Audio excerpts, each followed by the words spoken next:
इंदौर के पब कारोबारी भूपेंद्र रघुवंशी की आत्महत्या के मामले में पुलिस ने लंबी पूछताछ के बाद आत्महत्या से प्रेरित करने के मामले में भूपेंद्र की महिला मित्र इति तिवारी को आरोपी बनाते हुए गिरफ्तार कर लिया है। तो वहीं इति का नाम मृतक द्वारा छोड़े गए सुसाइड नोट में भी दर्ज था। मृतक की पत्नी ने भी इति पर ही शक जाहिर की थी। वहीं दरअसल पब कारोबारी भूपेंद्र रघुवंशी ने 5 दिन पहले अपने ही घर में आत्महत्या कर ली थी, जहां उन्होंने एक सुसाइड नोट छोड़ा था जिसमें रघुवंशी ने इति तिवारी द्वारा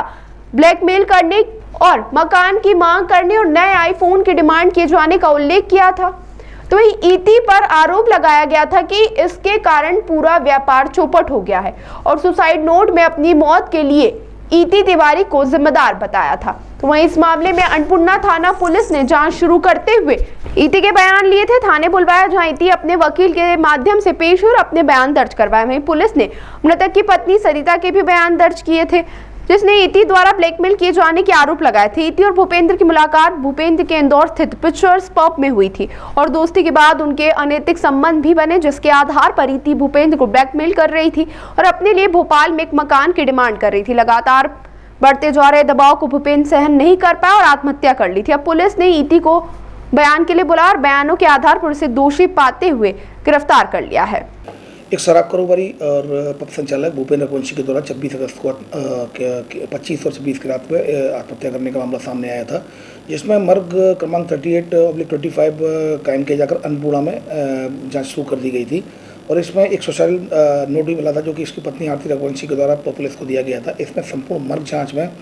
और इसके स्टेटमेंट में परिजनों के, वाइफ के और उसके साले के और ड्राइवर के और इन सभी के गनमैन, इन सभी के स्टेटमेंट्स के आधार पर यह पाया गया कि इसकी एक जो फ्रेंडशिप थी वो जो प्रथम दृष्टया ये पाया गया कि इसकी जो फ्रेंडशिप थी 2 साल तक एक लड़की से फ्रेंडशिप थी और उस लड़की के द्वारा पैसे मांगे जाते थे और पैसे न देने की सूरत में उसको ब्लैकमेल किया जाता, रेप के केस में फंसाने की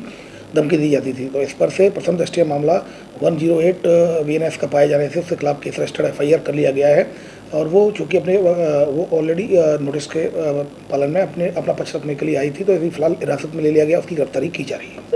पैसे की डिमांड करती थी और ये लड़कियों का ये सारा इन्वेस्टिगेशन का भी पार्ट है, चूँकि अभी इसमें FIR रजिस्टर्ड कर ली गई है और चूँकि प्रथम दृष्टया जो सुसाइड नोट के आधार पर, चूँकि उसकी जो सुसाइड नोट की जो राइटिंग थी उनके परिजनों के द्वारा पहचानी गई थी, तो इस आधार पर प्रथम दृष्टया इति तिवारी के खिलाफ 108 VNS का केस पाए जाने से उसको फिलहाल हिरासत में ले लिया गया, उसकी गिरफ्तारी की जा रही है। ये अमेजन में, जैसा कि बताया गया है, अमेजन कंपनी में HR के पद पर कार्यरत है। अभी तक लोगों को अपना शिकार इस तरीके से बना, देखिए अभी इस तरह की बात सामने नहीं आई है, चूँकि सुसाइड नोट में एक इसी महिला का नाम सामने आया है। अभी इससे फिलहाल पूछताछ की गई है, तो अभी फिलहाल इसमें इन्वेस्टिगेशन का पार्ट है, इन्वेस्टिगेशन की जा रही है, उसके आधार पर अग्रिम कार्रवाई की जा रही है।